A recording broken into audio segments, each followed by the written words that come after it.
Bapak, Ibu, rekan-rekan sedharma yang berbahagia, dimanapun Anda berada, Namo Sang Hyang Adi Budaya, Namo Buddhaya. Berbahagia kita bertemu kembali dalam kesempatan hari ini, dan kita akan membahas satu topik yang sangat menarik, satu topik yang sudah kita ketahui bersama dan sering kita ucapkan, yaitu karma. Nah, kata-kata karma ini sering kita dengar, sering kita ucapkan dalam setiap momen kehidupan kita. Lagi seneng, karma baik. Kalau lagi susah, lagi banyak masalah, karma buruk. Nah, kita selalu mengucapkan kata karma, tapi apakah kita memahami makna, arti dari karma ini? Nah, pada kesempatan hari ini kita akan membahas tentang karma secara simple, sederhana, tetapi maknanya akan kita pahami sepanjang hidup kita. Tapi sebelum kita bicara tentang karma ini, saya akan mengajukan 3 pertanyaan. Nanti kita akan kaitkan dengan pembahasan tentang karma. Yang pertama, jika Bapak Ibu, rekan-rekan sedharma ini tadi sedang berjalan menuju ke rumah, misalnya lagi di halaman jalan-jalan masuk ke rumah. Ketika sampai ke rumah, dilihat nih sandalnya. Ternyata di bawah sandal itu ada seekor semut terinjak dan mati. Kita menginjak semut, mati. Kira-kira ada karma nggak? Nah, mungkin ada yang bilang, ada nih karmanya. Tapi ada yang bilang, nggak ada karma. Tapi saya yakin, ada juga sebagian di antara kita bingung, ada nggak ya? Nah, mau tahu jawabannya? Ya, jawabannya setelah yang satu ini. Nah, pertanyaan kedua aja belum muncul. Ya, kita akan lewatin dulu, nanti kita akan jawab pertanyaannya. Tapi kita akan menuju kepada pertanyaan kedua. Pertanyaan kedua adalah, jika kita bersama-sama nih, lagi jalan-jalan sampai ke satu tempat, ada bangunan tua. Kita jalan rame-rame nih. Tiba-tiba ada genteng jatuh. Dan gentengnya, pecahan genteng yang jatuh itu tepat jatuhnya di kepala saya. Aduh. Kepala saya benjol nih. Pertanyaannya, dari sekian banyak orang yang berjalan, tapi kenapa kepala saya yang kena? Bukan kepalanya si A, si B, si C yang ikut berjalan. Pertanyaannya, adil nggak? Oh, adil dong. Anda akan menjawab adil. Kenapa? Bukan kepala Anda yang kena, kepalanya kepala saya. Nah, bagi Anda yang misalnya kena ke genteng tersebut dan benjol, adil nggak sih? Nah, ada yang bilang adil, ada yang bilang tidak adil. Ada yang protes, tapi ada yang bisa terima. Sebetulnya jawabannya apa sih? Nanti kita akan jawab pertanyaan ini Nah, kita ajukan dulu pertanyaannya. Kemudian pertanyaan ketiga. Ini menarik juga. Anda mungkin ingat kejadian tsunami. Tsunami tahun 2004 di Aceh. Saya ingin bertanya, kejadian tsunami nih, ombak sekian puluh meter datang, sekian ratus ribu jiwa meninggal dunia. Tsunami ini bagus atau enggak? Nah, kalau ini pertanyaannya mungkin gampang jawabnya. Enggak bagus lah. Tsunami datang, banyak yang hancur, banyak yang meninggal, harta bendanya hancur, semua rumah hancur. Apa bagusnya? Pasti jelek. Tapi sebelum kita jawab itu, pertanyaan saya, apakah semua jelek? Mungkin Anda pernah ingat seorang anak namanya Martunis. Siapa dia? Dia adalah anak angkatnya Cristiano Ronaldo. Martunis ini ternyata anak Aceh. Ketika terjadi tsunami, dia terdampar. Kemudian ada liputan tentang Martunis. Kemudian dilihat oleh Cristiano Ronaldo. Kebetulan Martunis pakai baju bola kesebelasan Portugal saat itu. Akhirnya oleh Cristiano Ronaldo, anak kecil ini namanya Martinez diangkat sebagai anak angkat. Karena kejadian apa? Kejadian tsunami. Nah, pertanyaannya sekarang, tsunami bagus nggak? Mungkin Anda akan berpikir-pikir lagi. Tadi jawabannya tidak. Sekarang bisa jadi bagus ya. Tergantung ya. Nah, kita mulai bingung nih. Begitu banyak pertanyaan, begitu banyak jawaban yang memungkinkan, dan itu semua tentu harus kita tuntaskan. Ya, apa sih kaitan dengan karma? Nah, untuk itu, ya Bapak Ibu, rekan-rekan sedharma yang berbahagia, kita akan buat sebuah contoh sederhana untuk menjelaskan tentang konsep hukum karma ini, sehingga kita semua memahami bagaimana cara kerja hukum karma. Nah, kita jelaskan hukum karma ini dengan cara yang sederhana. Mungkin Bapak Ibu sudah tahu ini apa? Ya, kacang hijau, ya. Kacang hijau kita sudah tahu, ya. Ini kalau ya kita ketemukan dengan apa ini? Ya, air, ya. Kacang hijau. Ini ada kacang hijau. Ya, nanti kacang hijau dikasih air, jadi apa? Nah, sebagian langsung bilang jadi bubur kacang hijau. Ya, itu tunggu dulu ya, makanan nanti dulu. Ya, tapi kita lihat. Ya, biasanya apa? Kalau kacang hijau dikasih air, ya, kemudian dibiarkan, ya, dia akan menjadi, nah, muncul ini tauge. Jadi, kacang hijau ketemu air, jadi tauge nih. Oke, simple ya. Kacang hijau ketemu air, jadi tauge. Terus, pertanyaannya, air ini bagus nggak sih? Air ini bagus. Oh, bagus. Karena kacang hijau ketika ketemu dengan air jadi tauge. Ya. Nah, ini adalah benih ketemu dengan air jadi buah. Sekarang pertanyaannya kembali. Kalau air ini bagus, berarti dia bisa bermanfaat untuk semua benih. Sekarang kita ambil benih yang berikutnya. Apa ini? Ya, ini biji mangga. Benih juga kan? Biji mangga, oke? Biji mangga, kita kasih air, kita biarin. Jadi apa? Akhirnya jadi biji mangga yang jamuran nih, busuk nih. Bisa bayangkan, ya? Ketika kacang hijau ketemu dengan air, dia jadi tauge. Tapi mangga, biji mangga, ketemu dengan air, ya, diberi air, dibiarin, jadi berjamur dan rusak. Bukannya tumbuh tapi malah rusak. Kok bisa? Jadi air ini bagus nggak sih? Air ini bagus nggak? Bapak Ibu bisa menjawab, wah bagus, tergantung. Nah, ini tergantung lagi. Nah, kita buat cerita ini menjadi sederhana, ya. Kita namakan, ya.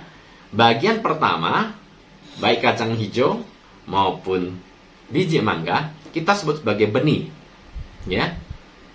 Kalau dalam hukum karma, kita sebut sebagai kama sakti atau potensi kama, ya, benih-benih karma. Oke.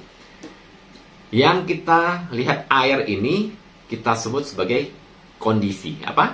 Kondisi. Jadi ada benih, ada kondisi. Nah, yang tauge ini ataupun biji mangga jamuran yang rusak, kita sebut sebagai buah atau hasil. Jadi ada benih, ada kondisi, ada hasil. Oke, simple ya. Benih, kondisi, hasil. Nah, di sini ya, air ini bagus atau tidak? Air ini sifatnya adalah netral. Kenapa? Dia tidak bagus maupun tidak bagus ataupun jelek, tidak. Dia hanya sebuah kondisi. Ketika kondisinya bertemu dengan benih yang bisa tumbuh, dia akan tumbuh. Tapi ketika bertemu dengan benih yang tidak bisa tumbuh, dia tidak bisa tumbuh. Jadi air ini adalah netral. Ya, sudah paham ya? Jadi ada benih, kondisi, hasil. Benih, kondisi, hasil. Setelah kita melihat bagaimana benih, kondisi, dan hasil ini bekerja, kita kembali kepada pertanyaan kita tadi yang 3. Masih ingat? apa? Nah, kita mulai dari pertanyaan ketiga. Tsunami bagus atau tidak? Ya, kita bingung nih, tsunami katanya nggak bagus, tapi ada juga yang mendapatkan keuntungan atau bisa menjadi orang yang terkenal atau bisa menjadi hal-hal yang baik dari kejadian tsunami. Jadi tsunami bagus atau tidak? Nah, kita kembali kepada percobaan atau perumpamaan kita tadi. Nah, tsunami, kejadian tsunami, ombak setinggi 30 meter lah, ya. Ada di mana posisinya? Apakah di benih, atau di kondisi, atau di hasil tsunami? Dengan kejadian yang ada di Aceh pada saat itu. Nah, tsunami itu ada di bagian, ya, kondisi, ya. Kondisi air yang datang, ya, bencana alam, gempa bumi, banjir, gunung meletus dan seterusnya adalah kondisi yang netral, ya. Dia tidak baik maupun tidak buruk, dia netral. Dia hadir karena kejadian alam, gempa menghasilkan gelombang air laut yang tinggi, itu adalah sesuatu yang terjadi secara alami. Itu sifatnya netral.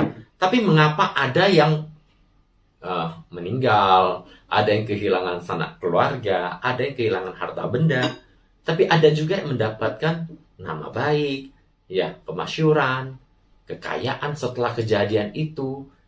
Why? Kenapa? Ya, dengan contoh tadi, perumpamaan sederhana, bagaimana benih, kondisi, dan hasil bisa berbeda-beda. Kita akan mengetahui jawabannya. Bagaimana tsunami yang sifatnya netral, tapi bisa menghasilkan buah yang berbeda. Tergantung pada benihnya. Benihnya, kalau benihnya ada benih yang baik, akan menghasilkan buah yang baik. Tapi kalau benihnya buruk, akan menghasilkan buah yang buruk. Demikian juga kejadian tsunami ini akan berbeda untuk setiap orang. Kenapa? Karena setiap orang memiliki benih yang berbeda. Nah, kalau kita bicara tentang benih ini menarik. Mungkin kita sudah pernah mendengar cerita-cerita, ada yang mengatakan mukjizat nih. Kenapa? Ada satu keluarga yang seumur hidup bekerja lahir di Aceh, ya, di Banda Aceh. Tapi menjelang akhir tahun mereka satu keluarga mau jalan-jalan ke luar negeri nih, ya. Jadi mereka satu keluarga jalan-jalan ke luar negeri. Kebetulan tsunami tanggal 26 Desember 2004. Nah, sebelum tsunami datang, ya, sebelum kejadian tsunami, mereka sudah pergi ke luar negeri. Jadi ketika tsunami hadir, mereka kena nggak? Enggak, nyawa mereka selamat. Tapi mungkin juga, ya, pada akhir tahun ada orang yang datang ke Aceh. Mereka mungkin belum pernah datang ke Aceh. Waduh, akhir tahun ke Aceh deh. Ya, menjelang akhir tahun. Oke, mereka datang ke Aceh. Ya, seumur-umur nggak pernah ke Aceh. Tapi begitu sampai ke Aceh, beberapa hari kemudian tsunami datang dan mereka terkena tsunami.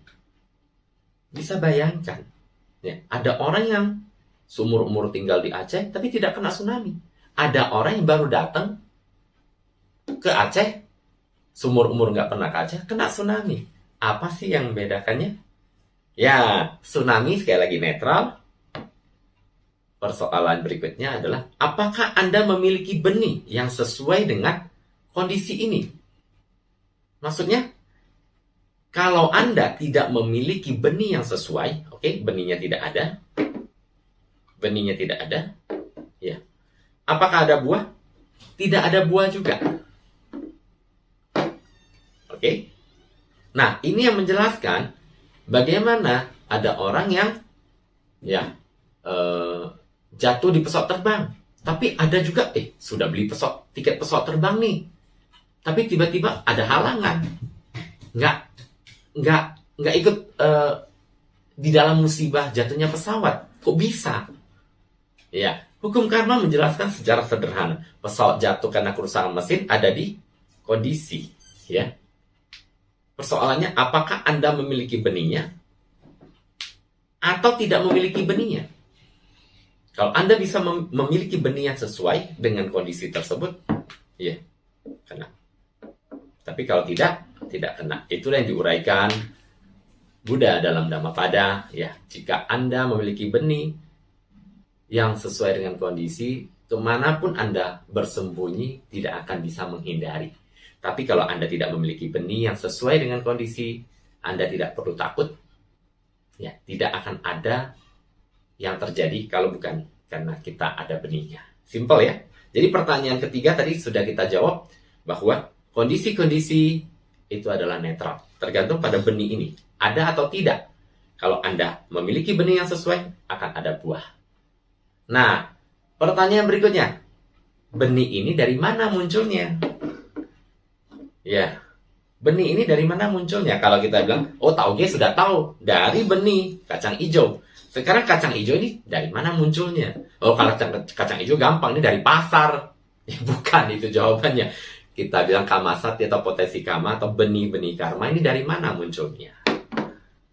Ya, benih karma ini muncul dari setiap perbuatan yang dilakukan melalui tiga saluran, yaitu pikiran, ucapan, perbuatan atau badan jasmani. Ya, jadi pikiran, ucapan, badan jasmani melakukan sebuah perbuatan. Oke, jadi hati-hati dengan pikiran saja sudah bisa muncul nih benih karma. Akan tetapi, ya ada bintang kecil di ujungnya ini. Ya, bintang kecil itu apa? Syarat dan ketentuan berlaku. Maksudnya, ya setiap perbuatan melalui pikiran, ucapan, dan badan jasmani yang disertai dengan kehendak. Syarat ketentuannya adalah disertai dengan adanya cetana atau kehendak atau niat. Jadi kalau tidak ada niat atau kehendak, ada benih karma nggak? Tidak ada. Simpel ya. Nah, ini yang mengacu kepada pertanyaan kita yang pertama. Pertanyaan kita pertama tadi apa? Nginjak semut. Nah, tadi Anda jalan-jalan ke halaman, terus balik ke rumah, lihat kakinya, ada nih, semut keinjak mati. Proses menginjak semut mati, apakah ada niat Anda untuk membunuh semutnya? Apakah Anda sengaja menginjaknya? Oh, enggak sengaja. Oke, fine. Tenang. Mengapa? Karena kalau Anda tidak sengaja, tidak ada niat untuk membunuh semut tersebut, dan semut tersebut terinjak, ya, maka tidak ada benihnya. Oke, udah tenang ya? Ya, tapi jangan langsung jadi, wah, pokoknya semua jadi nggak sengaja, itu namanya ceroboh. Ya, lain. Tapi, dalam kejadian ini, ya, kalau kita pun sudah berhati-hati, tapi ternyata masih terinjak, dan kita tidak ada niat di dalamnya, maka tidak akan ada benih. Oke? Kalau tidak ada benih, ada nggak hasilnya? Nggak ada juga. Nggak ada benih, yang nggak ada hasil. So simple. Ya. Oke. Yang pertanyaan pertama sudah selesai. Pertanyaan ketiga selesai. Pertanyaan kedua, masih ingat tadi? Pertanyaan kedua apa? Pertanyaan kedua adalah, kalau kita lagi jalan-jalan tadi ya, ada pecahan genteng jatuh. Tuh, kena kepala saya. Kepala saya benjol nih. Ya. Kok bisa? Adil nggak sih? Ya. Simple. Kita akan bahas dengan rumus tadi lagi ya. Ya. Benih, kondisi, hasil. Ini simple banget. Ya. Genteng jatuh. Pecahan genteng jatuh. Itu karena angin, karena lapuk, karena apapun. Karena ada goyangan ya, dan seterusnya. Menyebabkan genteng jatuh. Oke. Kapanpun genteng itu bisa jatuh, betul? Mau pagi, siang, sore, malam. Ya. Nah, genteng jatuh itu ada di mana? Di benih, kondisi, atau hasil? Ya, betul. Di kondisi. Genteng jatuh di kondisi. Genteng jatuh itu baik atau buruk? Netral. Oke, Anda sudah bisa menjawab dengan secara sederhana. Netral. Ya. Nah, kalau netral berarti tidak ada baik maupun tidak ada buruk. Dia netral. Tapi kenapa genteng itu jatuh pada saat Anda hadir di sana? Ketika Anda lewat, dia jatuh. Ketika saya lewat, pas banget nih. Ya. Genteng ini kan tidak memilih waktu. Wah ya, tunggu nih. Tunggu ada yang lewat, saya baru jatuh. Enggak. Kapanpun dia bisa jatuh. Betul ya? Artinya dia netral. Terjadi kapanpun. Persoalannya adalah ketika dia jatuh, apakah Anda memiliki benih yang sesuai dengan kondisi tersebut? Misalnya dulu di masa lampau ya, atau waktu saya kecil atau kapan gitu ya. Atau mungkin di kehidupan yang lampau. Saya lagi main-main dengan Anda ya. Pada saat itu mungkin saya marah ya, saya ambil batu terus lempar kepala Anda. Tuh, ya, kepala Anda benjol. Tuh. Saya melempar batu kena kepala Anda benjol. Pada saat itu, ya waktu kita kecil, atau mungkin di kehidupan yang lampau, saya sudah lupa ya. Pada saat itu, apa yang saya lakukan? Perbuatan yang saya lakukan melalui badan jasmani. Menimbulkan karma tidak? Menimbulkan benih karma tidak? Iya, kenapa? Karena ketika saya lempar batu kepada Anda, di sana ada niat atau cetana. Ada perbuatan dan perbuatan tersebut menghasilkan kepala Anda benjol. Muncul benih karma. Oke, muncul benih karma. Benih karma ini belum langsung seketika berbuah. Belum. Ya, dia masih menunggu potensi karma. Ini masih menunggu. Menunggu sampai kapan? Menunggu sampai waktu kondisi yang tepat. Ya, jadi kondisi ini bisa saja tadi tsunami, bisa jadi waktu, bisa jadi tempat, bisa jadi keadaan, bisa apapun. Sifatnya saya sebut sebagai kondisi. Kondisi yang tepat. Pada waktu yang sesuai, pada kondisi tempat yang sesuai, pada keadaan yang sesuai.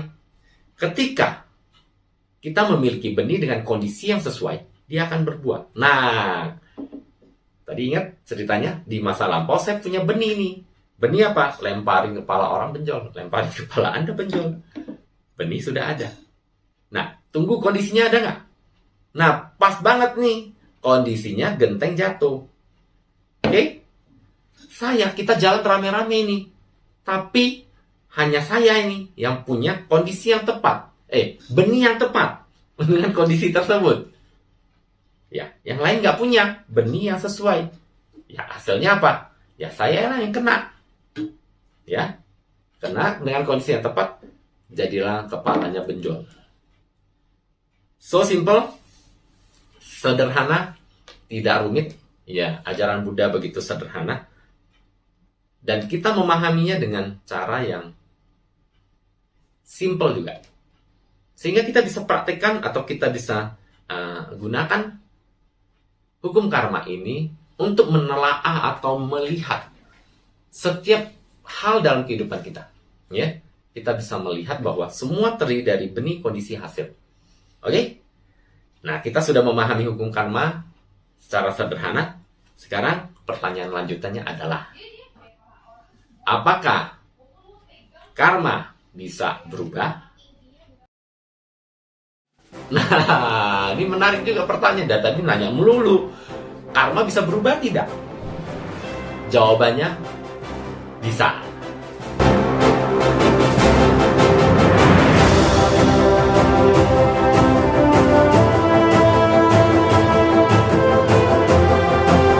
Nah, bagaimana karma bisa berubah? Ya, simple, sederhana juga, nggak rumit. Tadi kita sudah mengenal benih, kondisi, hasil. Nah, ini sudah kita pahami benih, kondisi, hasil. Apa sih yang bisa membuat kita berubah? Karma apa? Kalau kita lihat hasil ini mau berubah, semua tergantung pada apa? Pada benihnya. Setuju ya? Benihnya baik, hasilnya baik. Benihnya buruk, hasilnya buruk. Nah, artinya benih ini bisa terjadi dari mana? Dari setiap perbuatan melalui pikiran, ucapan, dan badan jasmani, ya, atau tingkah laku atau perbuatan kita yang disertai dengan kehendak atau niat. Ya. Jadi kalau kita bicara tentang benih ini, gampang nggak? Saya mau lihat benih saya selama ini bagus nggak sih? Simple. Bagaimana caranya? Lihat hasilnya. Kalau Anda hari ini, ya, jelek, sakit-sakitan, miskin, dihina, hidup lagi. Ya, kalau Anda mengalami hal-hal buruk, buah yang buruk ya, buah yang buruk seperti tadi ini, ya, mangga busuk. Bisa dipastikan benihnya busuk juga. Jadi selama ini Anda mengkoleksi benih-benih yang buruk. Tapi kalau Anda hari ini kaya, tampan, cantik, dipuji, mempunyai kehidupan yang bahagia, tentu Anda memiliki benih yang baik. Ya, Kalau Anda sudah memiliki benih yang baik, simple, Anda lanjutkan, buatlah benih-benih yang baik semakin banyak sehingga kehidupan Anda tetap terjamin baik. Tetapi bagi mereka yang memiliki buah yang buruk saat ini, udah masem, banyak berulat, ya banyak lagi kan. Nah, itu apa yang harus kita lakukan? Yang pertama adalah benih. Ubah benihnya. Kalau kita melihat benih ini, selama ini benih yang kita hasilkan adalah buruk, maka apa yang harus kita lakukan? Kita harus ubah benihnya. Tapi kan benih ini sudah terjadi di masa lampau. Ya, kita tidak bisa mengubah benih yang sudah terjadi, tapi kita bisa menambah benih menjadi benih-benih yang baik. Ya, kita tambahkan benih yang baik dengan cara apa? Dengan cara berdana. Kalau ada orang miskin ditanya, kenapa kamu tidak mau berdana? Aduh, makan aja susah, hidup saya miskin. Mana mungkin saya berdana? Tetapi, kalau bagi mereka yang sudah memahami hukum karma, memahami bagaimana hukum kebenaran ini, pertanyaannya dibalik. Mengapa dia miskin? Jawabannya, karena dia tidak mau berdana. Nah, hasilnya sekarang miskin karena dia tidak mau berdana. Tanpa memiliki benih yang baik, bagaimana bisa menghasilkan buah yang baik? So, kalau Anda mengalami hal-hal buruk hari ini, jangan putus asa, karena masih ada masa depan. Masa depan tergantung pada apa yang Anda lakukan, apa yang Anda pikirkan, apa yang Anda ucapkan sekarang. Jika ucapan, pikiran, dan tingkah laku atau perbuatan didasarkan pada niat yang baik, maka akan menghasilkan buah yang baik. Ya, kenapa? Karena benih-benih yang Anda hasilkan baik. Jadi, yang pertama adalah perkuat atau perbanyak benih-benih yang baik. Kalaupun ya, sekarang Anda sekali lagi, kalaupun Anda saat ini memiliki benih yang buruk banyak, Anda harus imbangi atau tambah benih-benih yang baik. Sehingga apa?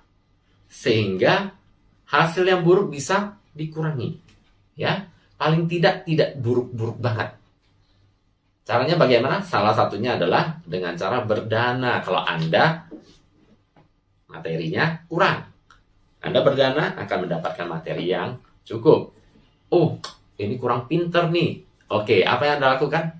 Dhamma dana. Anda harus belajar, kemudian berbagi dhamma. Nanti kehidupan mendatang Anda akan cerdas. Nah, jadi semua ada sebabnya. Sebabnya Anda harus buat yang bagus sekarang. Oke, simpel ya.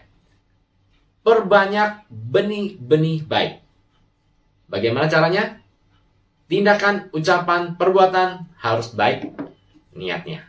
Oke, itu yang pertama. Cara yang kedua adalah, nah kita lihat, benih sudah baik nih. Ya.